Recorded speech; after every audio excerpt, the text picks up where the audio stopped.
colocando seus posicionamentos. O primeiro ponto, que até foi o Ronaldo que leu, com relação à automedicação. Então, eu acho que algumas coisas a gente tem que focar, e aí quem defende o SUS, quem está no controle social, quem está nas entidades, os profissionais de saúde que estão na atenção primária, que estão nos serviços hospitalares, que estão vendo, que estão atendendo as pessoas todos os dias.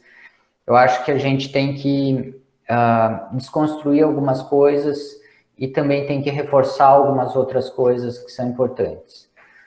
A gente tem que lutar contra esse risco, esse problema da automedicação, né, do uso sem uma avaliação profissional, sem uma responsabilização profissional, porque a partir do momento que você é atendido por um médico, que você é atendido por um profissional de saúde que lhe faz uma indicação de um tratamento, né, que você tem isso, né, registrado num prontuário, você tem isso organizado, que você leva para casa, depois para a farmácia, na forma de uma prescrição, de uma solicitação de exame e tudo mais. Tudo isso são documentos importantes, não são apenas papéis, não são apenas um cartão de mensagens, né? Tem todo um comprometimento, uma responsabilidade, um conhecimento que está ali colocado. E aí a gente tem que estar evitando a automedicação, não usar por indicação de parente, amigo, vizinho, e a gente tem que ficar, e aqui eu queria deixar um alerta, né, para vocês também que estão aí na defesa, né, dos usuários do SUS, da população de uma maneira mais presente, que, por exemplo, a questão do uso desses medicamentos quando é imposto por patrões, que levam para os seus funcionários, que dão para os seus empregados, chega e distribui, né? Esse patrão conseguiu comprar isso em algum lugar, com ou sem uma receita. Alguns desses medicamentos têm um controle restrito, então não poderia ser dispensado, não poderia ser entregue sem uma prescrição médica. Alguém prescreveu sem ver o paciente, sem ver a pessoa, e passou isso para todo mundo, né? Se vocês buscarem nos contatos de vocês vão encontrar alguém que chegou um dia para trabalhar e estava lá o seu gerente, o seu chefe, com o kitzinho para tomar, e a pessoa não teve como dizer não. Uma questão até, às vezes, de assédio, né? Então, a gente tem que tomar um cuidado com isso, tentar, né, achar onde isso está acontecendo, ter algum canal para que as pessoas possam falar isso também sem ter algum tipo de comprometimento. Então, tem a automedicação, que a própria pessoa vai lá, procura e quer fazer, que a gente tem que combater também, e tem essa automedicação que às vezes é imposta, que a gente também tem que ficar atento e a gente tem que tomar cuidado, né?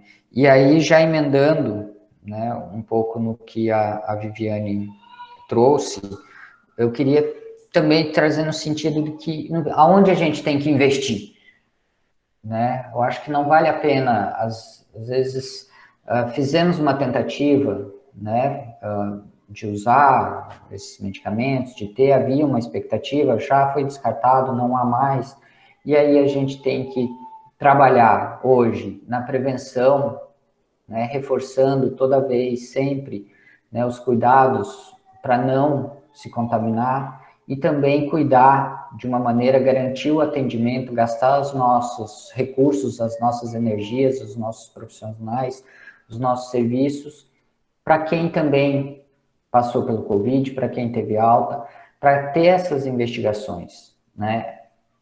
Viviane, é tudo muito novo, tudo muito recente. Então, a gente fazer alguma associação direta com a sua experiência pode ser um pouco arriscado, mas seria importante ter uma garantia, né, de um acompanhamento, de uma investigação e de um tratamento para um problema de saúde que apareceu por causa do Covid, ou não, ou surgiu, né, por uma coincidência, mas que de qualquer forma precisa atenção e precisa ser tratado. Então a gente também tem que investir nesses cuidados da prevenção e também quem saiu e quem precisa, né, de outros cuidados. Né? Então, o outro ponto, né, sobre a questão profissional, eu acho que isso tem que levar muito a gente cobrar as entidades, esses posicionamentos claros. Existe uma pressão também, e aqui eu queria colocar um ponto de vista enquanto trabalhador da saúde, também, que é uma pressão por meio de protocolos, né, institucionais, tanto o setor privado, em planos de saúde, quanto, né, governamentais, seja em nível federal e alguns estaduais e alguns municipais, que acabam colocando o profissional numa situação delicada, onde ele entra num conflito para a tomada de decisão, né? E aí ele tem que avaliar, e vale muito, de novo, reforça a importância dessa experiência, da relação do profissional, do médico com o seu paciente, ali para fazer o acordo adequado.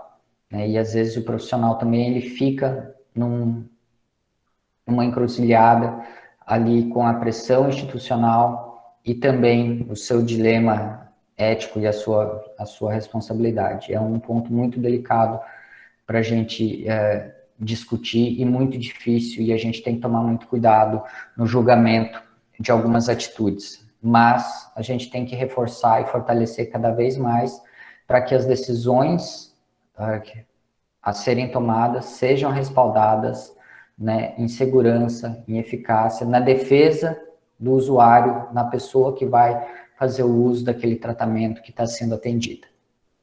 Era isso.